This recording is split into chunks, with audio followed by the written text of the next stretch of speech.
बिस्मिल्लाहिर्रहमानिर्रहीम, अस्सलाम वालेकुम। ब्रेकिंग न्यूज़ ये है कि 86 कारकुन तहरीक इंसाफ के जो गिरफ्तार थे उनको रिहा करने का हुक्म दे दिया गया है। 86 कारकुन 26 नवंबर के एहतजाज के बाद गिरफ्तार किए गए थे और इनकी जमानतें इस्लामाबाद हाई कोर्ट ने मंजूर की हैं। 10-10 हज़ार रुपये मचलकों के एवज इन 86 कारकुनों को रिहा करने का फौरी तौर पर हुक्म दे दिया गया है। इस्लामाबाद हाई कोर्ट, जहां हमने कल एहतजाज होते देखा था, तहरीक इंसाफ के MPAs, MNAs, टिकट होल्डर्स पहुंचे थे और उसके असरात भी नजर आ रहे हैं। इत्तेहाद भी तहरीक इंसाफ में नजर आ रहा है, जो मैंने पहले आपसे बात की थी, कल हमने आपको बता दिया था, और अब उसके असरात नजर आ रहे हैं। अलबत्ता इमरान खान साहब के हवाले से मिली जुली खबरें हैं, क्योंकि इमरान खान साहब का बयान इस वक्त बहुत ज़्यादा ज़ेर बहस है, क्योंकि एक तरफ उनकी लीडरशिप कोशिश कर रही है, तहरीक इंसाफ की लीडरशिप, कि किसी तरह से इमरान खान की रिहाई मुमकिन हो सके, लेकिन इमरान खान के बयानात इस तरह के आ रहे हैं ड्रोन हमलों के हवाले से। फिर उनका ये कह देना कि जी general Asim Munir army chief से फील्ड मार्शल बन गए, इससे बेहतर था बादशाह सलामत बन जाते। उस पर गुस्से का इजहार किया फैसल वाडा ने। हालांकि वैसे फैसल वाडा ज़रा मोहतात होते इमरान खान के खिलाफ, मगर उन्होंने कहा कि बादशाह सलामत ही हैं, general Asim Munir field marshal अब बादशाह सलामत ही हैं, और बादशाह का दिल बड़ा होता है, जेल बहुत छोटी होती है। उन्होंने बाकायदा धमकाया फिर जेल और छोटी हो सकती है और अरसा आपको गुजारना पड़ सकता है, बाज आ जाएं, ये उन्होंने जुमले बोले कि अब इस तरह की बातें छोड़ दें। तो जैसे ही कोई बात बनने लगती है तो इमरान खान के बयानात इस तरह के आ जाते हैं। ड्रोन हमलों के खिलाफ उन्होंने बात कर दी है, दीगर बयानात उन्होंने दे दिए हैं, काजी फाइजी साहब करार दे दिया है हर जज को 26 तरमीम के बाद जिनकी भर्तियां हुई हैं कि सारा निज़ाम तबाह कर दिया गया। मगर जो भी इमरान खान कह रहे हों, इस वक्त मुल्क को ज़रूरत है इस्तेहकाम की, ज़रूरत है यकजहती की। इस्टेब्लिशमेंट के हवाले से भी ये बात कही जा रही है, उनको भी ये सोचना होगा, क्योंकि मैं आपके सामने बलूचिस्तान के हालात रख रहा हूँ। ये डॉन न्यूज़ पर आरफा नूर साहिबा बहुत सीनियर सहाफ़ी हैं, डॉन में कॉलम लिखती हैं, उनका प्रोग्राम है और उसमें शहजादा जुल्फ़िकार जो बलूचिस्तान से ताल्लुक़ रखते हैं, बड़े सीनियर जर्नलिस्ट हैं, उन्होंने बताया कि हालात ये हैं कि वज़ीर आला भी नहीं निकल सकता। करोड़ों रुपया, करोड़ हर रुपया जिसकी सिक्योरिटी पे खर्च होता है, उसके बावजूद वज़ीर आला को थ्रेट्स हैं, वो नहीं निकल सकता। पुलिस वाले अपने कंपाउंड से बाहर नहीं निकलते, पुलिस अफसरान। जो कमिश्नर है वो भी, रात को तो सवाल ही पैदा नहीं होता सफर करे, दिन को भी मोहतात रहता है, कम ही सफर करने की कोशिश करता है। जितने अफसरान हैं, जितने वुज़रा हैं, जितने मेंबर हैं पार्लियामेंट के, सभी अपने घरों को नहीं जा सकते, अपने इलाकों में नहीं जा सकते। वो सिर्फ यानी कोयटा तक रहते हैं, अपने इलाकों में नहीं जाते। खतरात इतने ज्यादा है, यानी वर्चुअली कंट्रोल खत्म हो चुका है, बाकायदा खत्म हो चुका है। बलूचिस्तान में कोई कंट्रोल नहीं है पुलिस का या कमिश्नरी निज़ाम या हुकूमत कह लें, किसी का वहाँ पर बिल्कुल कंट्रोल नहीं है। रातों को सड़कें बंद कर दी जाती हैं, लेकिन ये अपने इलाकों में जा नहीं सकते। सुनिए शहजादा जुल्फ़िकार ने क्या कहा। कल खुद उन्होंने अपने तकरीर में कहा, जब वो कशीन में थे तो उन्होंने कहा कि मुझे, अब ये बता रहे हैं कि वज़ीर ने कहा कि जी मुझे थ्रेट का कहा गया कि आप ना जाएं, और मैंने कहा नहीं मुझे जाना पड़ेगा। तो उसके लिए कह रहे हैं कि जी मैं गया, लेकिन थ्रेट्स वज़ीर आला तक को हैं, जिसके पास सबसे ज़्यादा सिक्योरिटी है बलूचिस्तान में, उस शख्स के लिए भी यह है कि बाहर ना निकले। इतनी सिक्योरिटी होते भी, बाकियों का हाल देखिए कि क्या है। बाकियों का तो पूछे ही ना कि उनकी हालत कितनी इस वक्त पतली हो चुकी है, और उसके बारे में फिर मीडिया क्या कह रहा है।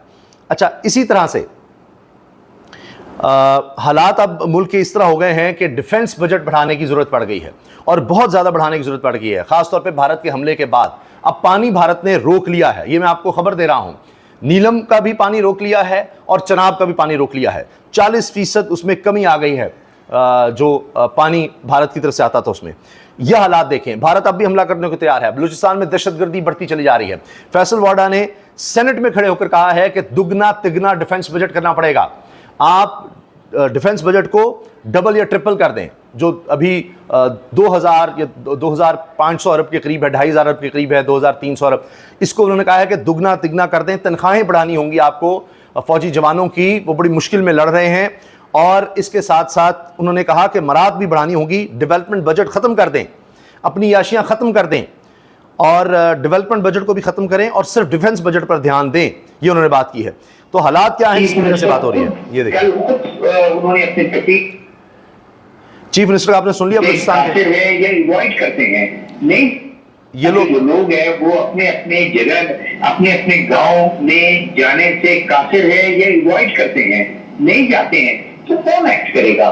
पुलिस जो है, पुलिस का जो ऑफिसर है वो अपने कंपाउंड में ही रहता है, کوشش کرتا ہے موومنٹ اس کی نہیں ہوتی. اسی طرح ڈپٹی کمشنر اور کمشنر جو ہیں وہ کوشش کرتے ہیں کہ نائٹ ٹریول تو بالکل نہیں, دن کو بھی ٹریول نہ کریں. پولیس افسران اپنے کمپاؤنڈ میں رہتے ہیں, کمشنر ڈپٹی کمشنر وہ نہیں نکلتے, وزراء, مشیر, کابینہ کے لوگ, حتیٰ کہ member parliament, MPAs یا بلوچستان کے ایم این ایز وہ اپنے علاقوں میں نہیں جاتے. تو کیا ہوگا حال؟ مشکلات اور ایک وہ ہے, اور اس کی وجہ سے شاید لوگوں کا مورال بھی تھوڑا ڈاؤن ہوتا ہے کہ کوئی افسر نہیں نکل سکتا, کچھ نہیں ہو سکتا. تو بس ہم نے دیکھا ہے کہ دہشت گرد آتے ہیں, بینکس لوٹتے ہیں, سرکاری عمارتوں کو آگ لگاتے ہیں اور چلے جاتے ہیں, بھاگ جاتے ہیں وہاں سے, کیونکہ پھر فورسز آتی ہیں تو اس سے پہلے وہ نکل جاتے ہیں. تو ہر جگہ تو نہیں فورس ہو سکتی, تو پولیس والے تو نکل نہیں سکتے. سیکیورٹی کا یہ ایک اتنا بڑا بحران پیدا ہو گیا ہے. اب اس کے لیے کہا جا رہا ہے کہ دفاعی بجٹ بڑھانا پڑے گا, فوج کی تنخواہوں کو دگنا کرنا پڑے گا, مراد بڑھانا پڑیں گی, اپنے شاہی خرچے روکنا پڑیں گے, ترقیاتی منصوبے روکنا پڑیں گے. فیصل واڈا نے سینٹ میں بتا دیا, اور فیصل واڈا جب کہتے ہیں تو آپ کو پتہ ہے کہ وہ چیز ہوتی ہے. مثال کے طور پر نے کہا تھا مخصوص نشستیں, سوال ہی پیدا نہیں ہوتا تحریک انصاف کو ملیں. فل کورٹ کا فیصلہ آ گیا تھا, پاکستان کی تاریخ میں ایسا نہیں ہوا آج تک, فل کورٹ کا فیصلہ آ گیا ہو مخصوص نشستیں تحریک انصاف کو ملیں گی, وہ نہیں مانا گیا. دنیا میں کہیں اور مثال شاید نہیں ملے گی آپ کو کہ فل کورٹ, سپریم کورٹ, سب سے اعلیٰ عدالت کہہ دے اور اس پر حکم پر عمل نہ ہو. فیصل واڈا نے کہا کہ نہیں ہوگا اور وہ نہیں ہوا. اب وہ کہنے کہ بجٹ بڑھانا پڑے گا آپ کو, اور جب فیصل واڈا کہہ رہے ہیں تو اس سے نظر آتا ہے کہ اس کے علاوہ اور کوئی چارہ نہیں ہے کہ اب اس طرف پیش رفت ہوگی اور حکومت کو یہ کرنا پڑے گا. آئی ایم ایف نے بھی کہا کہ آپ اپنے خرچے کم کریں, للے تلے کم کریں, لیکن ہم نے دیکھا کہ کابینہ کا الٹا سائز بڑھ گیا تھا. اور اب چونکہ فیصل واڈا کہہ رہے ہیں تو میرا خیال ہے کہ آئی ایم ایف کو بھول جائیں. فیصل واڈا نے کہا ہے تو یہ بات اب آپ کو کچھ نہ کچھ کرنی پڑے گی. پھر فیصل واڈا کے بارے میں رانا ثناء اللہ خود کیا کہہ چکے ہیں وہ بھی دیکھ لیجئے. محسن نقوی صاحب نیا عہدہ جو چاہیں گے ان کو مل جائے گا. ویسے محسن نقوی صاحب کا کہنا ہے کافی وہ محاسبہ ہو گیا ہے, تو فیصل واڈا صاحب بھی اب بات کر لیں. فیصل واڈا صاحب محسن نقوی جو چاہیں گے ان کو عہدہ مل جائے گا, یہ کہہ چکے ہیں رانا ثناء اللہ ماضی میں, اور ان کا کافی ان کی بات ہوگی محسن نقوی کی, یعنی پی سی بی چیئرمین, سینٹ اور وزیر داخلہ, تو وہ جو چاہیں. یہ بھی رانا ثناء اللہ کہہ چکے ہیں شکر کریں وزیر اعظم نہیں بننا چاہتے ورنہ وہ بھی بن جاتے. تو انہوں نے کہا کہ اب فیصل واڈا کی بات کر لیں. نقوی صاحب, انوار اللہ کاکڑ صاحب, وہ سارے لوگ جو ہیں وہ ایک ہی خاندان, ایک ہی قبیلے سے ہیں. فیصل واڈا, انوار الحق کاکڑ سابق نگران وزیر اعظم, اور محسن نقوی, یہ سب ایک خاندان, ایک قبیلے سے ہیں. بالکل, ان کو بھی ان کا کزن کہا جاتا ہے. وہ کہہ رہے ہیں وزیر خزانہ بھی ان کے کزن کہے جا سکتے ہیں. تو یہ سب اکٹھے ہیں, تو اب وزیر خزانہ کے ہاتھ میں ہے. تو اب یہ ڈیمانڈ بھی فیصل واڈا نے کی ہے. مجھے نہیں لگتا کہ اس سے پیچھے ہٹا جا سکتا ہے. جو حالات ہو گئے ہیں, پانی پاکستان کا بھارت نے روک لیا ہے, اور جس طرح وہ جنگی جنون میں مبتلا ہے, ابھی پتہ نہیں اور کیا کچھ کرے گا. دہشت گردی وہ بڑھا رہا ہے, اور حالات بد سے بدتر ہوتے نظر آ رہے ہیں. پھر جہاں تک بات ہے عمران خان کی, اس پر یہ ہوتا ہے کہ جی جیسے ہی کوئی علی من گنڈا پور یا بیرسٹر گوہر لگتا ہے کوئی بات چیت ہو گئی ہے, کوئی شرائط طے ہو گئی ہے, کوئی بات ہو گئی, تو عمران خان پھر ایسے ہوتا ہے کہ وہ ڈٹ جاتے ہیں اور کچھ ایسی بات کر دیتے ہیں کہ وہ کہتے ہیں جی یہ کیا, وہ کہتے ہیں کہ میں تو اپنے اصولوں پر رہوں گا, اس طرح کی بات شروع کر دیتے ہیں. کیا عمران خان اسٹیبلشمنٹ کی بات چیت ہو رہی ہے؟ یہ محمد مالک صاحب نے اپنے پروگرام میں سوال کیا. عمران خان کسی سے بھی بات کرنے کو تیار نہیں ہے. انہیں بارہا کہا گیا ہے, لیکن حقیقت یہی ہے کہ وہ کسی سے بات کرنا ہی نہیں چاہتے. وزیر اعظم نے بھی آفر کی ہے, اور آگے سے جو ان کا جواب تھا میں کیا کہہ سکتا ہوں. رانا ثناء اللہ بے بس نظر آ رہے ہیں, اور وہ کہتے ہیں جی عمران خان رہائی نہیں ہونا چاہتے. وہ ماضی میں کہہ چکے ہیں اور مان چکے ہیں کہ عمران خان جس طرح جیل کاٹ رہا ہے ہم نے سوچا بھی نہیں تھا. یہ وہی ہیں جو کہتے تھے اس کو مچ جیل لے کر جائیں گے. رانا ثناء اللہ وہی ہیں جو کہتے تھے کہ اس کو نشہ نہیں دیا جائے گا جیل کے اندر, جو اس کی خواہشات ہیں وہ جیل کے اندر نہیں پوری ہوں گی. لیکن جس طرح عمران خان نے یہ لگ بھگ 2 سال ہو گئے جیل کاٹی ہے, آج تک تاریخ میں اس کی مثال نہیں ملتی. بڑی آج کل یہ باتیں چل.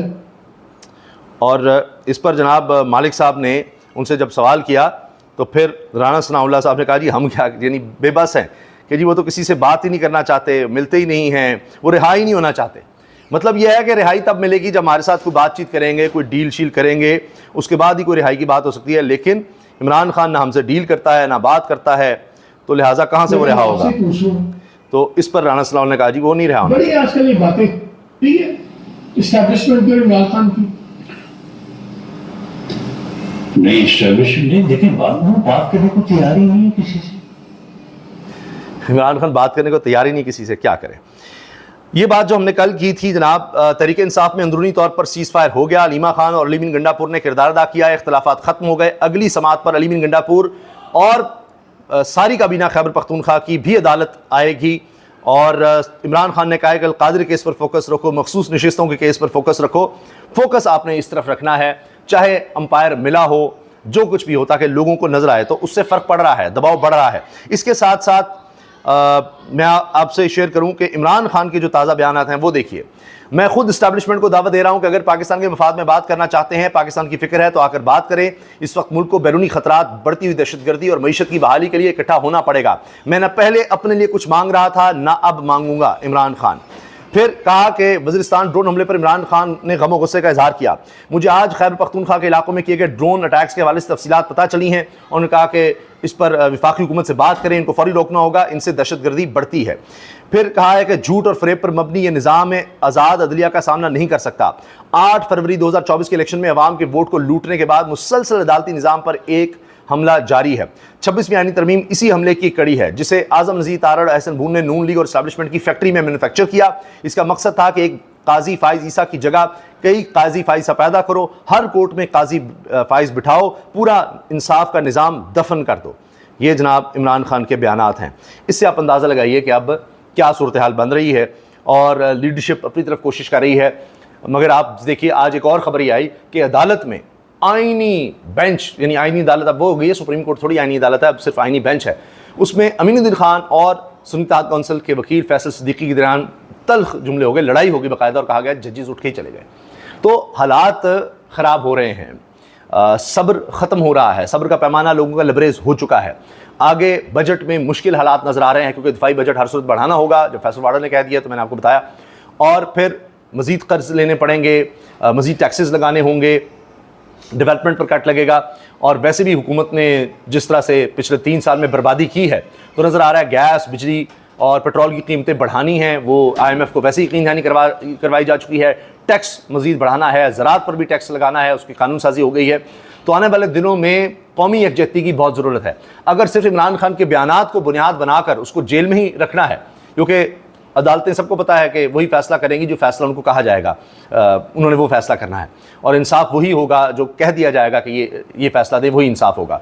बाकी जो इंसाफ आप लोग समझ रहे हैं या जो दुनिया में तरक्की याफ्ता ममालिक में या महज़ब कौमों में राइज है, वो इंसाफ पाकिस्तान में अब अवेलेबल नहीं है, ना ही मिल सकता है। अभी तो 26 छोड़ें, 27वीं तरमीम की बात हो रही है।